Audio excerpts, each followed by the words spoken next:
उद्धव ठाकरे यांच्या शिवसेनेचे खासदार फुटणार असल्याची चर्चा पुन्हा एकदा सुरू झाली आहे. कारण या संदर्भात मंत्री संजय शिरसाट यांनी केलेल्या एका वक्तव्यावरून राजकीय वर्तुळात नवा वाद पेटलाय. एकनाथ शिंदेसोबत ठाकरेंच्या खासदारांची बैठक झाल्याचा दावा संजय शिरसाट यांनी केला होता, परंतु आता शिंदे सेनेकडून शिरसाटांचा दावा खोडून काढण्यात आला असून या प्रकरणात खुद्द एकनाथ शिंदे यांना स्पष्टीकरण द्यावं लागलंय.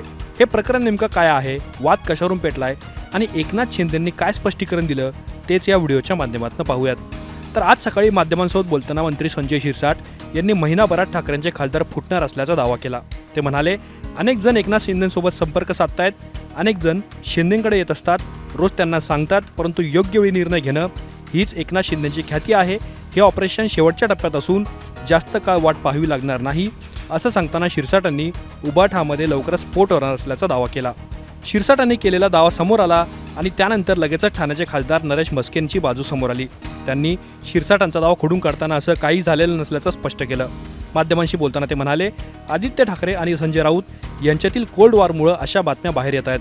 आमच्या पक्षात अशा कोणत्याही घडामोडी सुरू नाही आहेत. युबीटीचेच नेते अशा बातम्या पसरवत आहेत. परंतु संजय शिरसाटांचा दावा म्हस्केंनी खोडून काढेपर्यंत ठाकरेंची शिवसेना प्रचंड आक्रमक झालेली होती. ठाकरेंचे खासदार अरविंद सावंत यांनी शिरसाटांनी दावा केलेल्या बैठकीचे पुरावे मागायला सुरुवात केली. परिणामी हे प्रकरण थेट एकनाथ शिंदे यांच्यापर्यंत पोहोचलं. त्यानंतर एकनाथ शिंदेंनी एक प्रेस नोट जारी केली आणि त्यामध्ये झालेल्या सर्व चर्चांना ब्रेक दिला.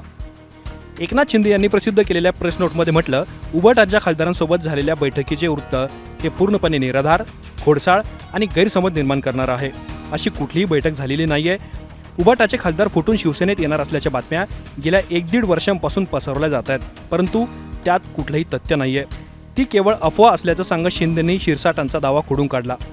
ऑपरेशन टायगरवरून शिवसेनेत सुरू झालेले दावे प्रतिदावे पाहून अरविंद सावंत हे चांगलेच आक्रमक झाले. त्यांनी या प्रकरणावरून शिरसाट आणि शिंदेंनाच फैलावर घेतलं. तरी असं म्हटलं जातं की आग लागल्याशिवाय धूर येत नाही, म्हणून हा प्रश्न तुम्हाला. अशी कुठली एखादी गुप्त बैठक किंवा भेटगाठ झाली होती का कुठल्या कामासाठी? मी कधीच कुणाशी भेटलेलो नाही, न बोलतही नाही कुणाशी.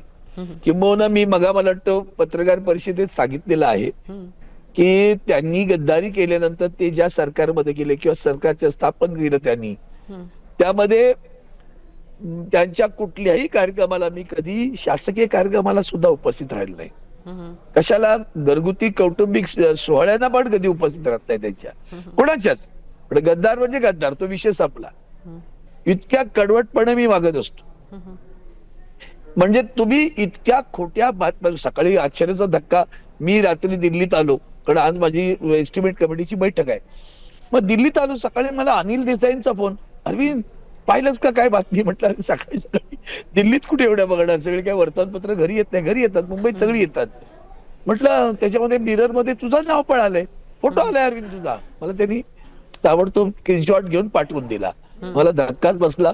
म्हणून मी नंतर पत्रकार परिषदही घेतली.